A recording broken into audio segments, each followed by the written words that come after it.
لینا چاہیے کہ تجوید کس کو کہتے ہیں. تجوید کس کو کہتے ہیں؟ مخرج اور صفت کے ساتھ حرف ادا کرنے کو تجوید کہتے ہیں نا. کیا کہتے ہیں؟ تجوید کہتے ہیں. مخرج کسے کہتے ہیں؟ جس جگہ سے حرف نکلتا ہے اسے مخرج کہتے ہیں. جس انداز سے حرف ادا ہوتا ہے اسے صفت کہتے ہیں. مخرج اور صفت کے ساتھ حرف ادا کرنے کو تجوید کہتے ہیں. تو یہ کہہ رہے ہیں اب یہ بھی معلوم کر لینا چاہیے کہ تجوید کسے کہتے ہیں. تو اس کی تعریف میں نے بتا دی. اس علم کی غرض کیا ہے؟ اس علم کی غرض کیا ہے؟ ابھی اگلے صفحے پہ ہی آئے گا اس کی غرض و غایت کیا ہے. ہاں، اس علم کی غرض کیا ہے، اس فن کا موضوع کیا ہے. بس ہر ایک کو سوال اور اس کے جواب کے طور پر لکھتا ہوں. بس کا معنی لیکن بہرحال کئی معنی آتے ہیں اس کے. بہرحال ہر ایک کو سوال اور جواب کے طور پر لکھتا ہوں. تجوید کس کو کہتے ہیں؟ تجوید ایسے قواعد کو کہتے ہیں جن سے حروف قرآنیہ کی صحت ہوتی ہے. تجوید کس کو کہتے ہیں؟ جن سے حروف قرآنیہ کی صحت ہوتی ہے. اور لغوی معنی ہے حرف کو کھڑا کرنا، ستھرا کرنا، یعنی حسن و زینت بخشنا. اور اگر تجوید کے خلاف پڑھا گیا تو اسے پڑھا گیا جس سے لحن لازم آئے یعنی غلطی لازم آئے تو اس کی دو صورتیں ہیں. اول یہ کہ حرف بدل جائے. اول یہ کہ حرف بدل جائے یا خلاف قاعدہ اس کو گھٹا بڑھا دیا جائے. حرف بدل دیا جائے، اس کا مطلب جیسے الحمدو ہے، اگر ہم نے دو کیا ہے اس پہ ضمہ ہے اور ہم نے کیا پڑھ دیا، اس پہ کسرہ پڑھ دیا، الحمدی پڑھ دیا یا فتح لگا دیا، تو یہ کیا ہے؟ حرف کہہ رہے ہیں بدل دیا جائے یا خلاف قاعدہ اس کو گھٹا بڑھا دیا جائے. تو گھٹا بڑھانے کا مطلب یہ ہے کہ نستعین ہے، نستعین تو ہم نے کیا پڑھ دیا اس کو نستعین. یا انعمتو ہے نا.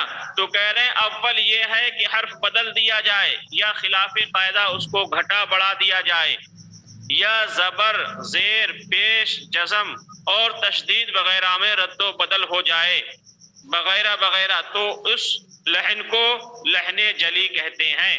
آگے دیکھو مثال بتائیں گے. جیسے ولدالین کو ولدالین پڑھنا یعنی ضاد کی جگہ دال پڑھ دینا یا ولدالین پڑھ دینا کیا ہے؟ ضاد کی جگہ زوئے پڑھ دینا.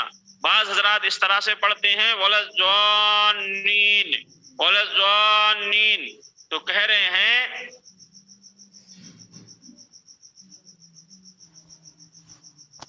یعنی لفظ بے معنی ہو جاتا ہے، جو بالکل ناجائز ہے. اور اگر اس قسم کی غلطی نہ ہو بلکہ وہ صفات جو حرف کی زینت اور تحسین کے لیے ہیں یعنی خوبصورتی کے لیے ہیں، حسن و زینت کے لیے ہیں، ادا نہ ہو تو اس کو لحن خفی کہتے ہیں.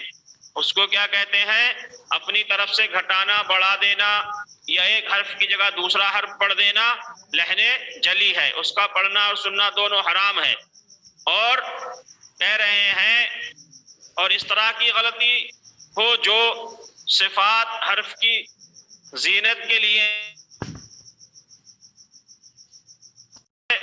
تو کیا ہے؟ باریک ہے. تو اب ہم نے کیا کیا؟ جہاں پر کرنا تھا وہاں باریک کر دیا، جہاں باریک کرنا تھا وہاں پر کر دیا. یا حرف کی صفات ہیں ان کو چھوڑ دیا. صفات کا چھوڑنے کا مطلب ہے جیسے والعادیات ضبحا، تو ضاد حروف مستعلیہ کا ہے.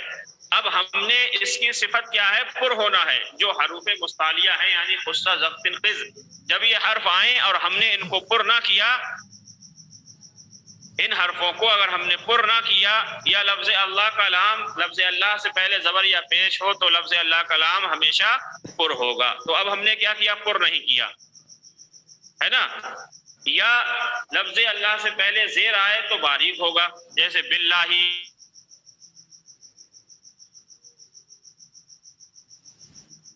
دینا، جیسے من کانا ہے یا منکم ہے، یہاں کیا ہے اخفا کا قاعدہ ہے. اب یہاں ہم نے کیا کیا، اظہار کر دیا، نون کو ظاہر کر کے پڑھ دیا، پوشیدہ نہیں کیا، من کانا پڑھ دیا. یا اظہار تھا وہاں ہم نے کیا کیا، انعمتا، انعمتا میں کیا ہے اظہار ہے، تو اب ہم نے اس کو اس طرح سے پڑھ دیا انعمتا.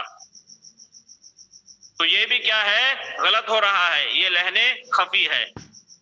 تو کہہ رہے ہیں یا اظہار کی جگہ ادغام وغیرہ کرنا، ان سب کا بیان آگے آئے گا. اس غلطی سے بھی بچنا چاہیے کیونکہ یہ مکروہ بلکہ حرام ہے.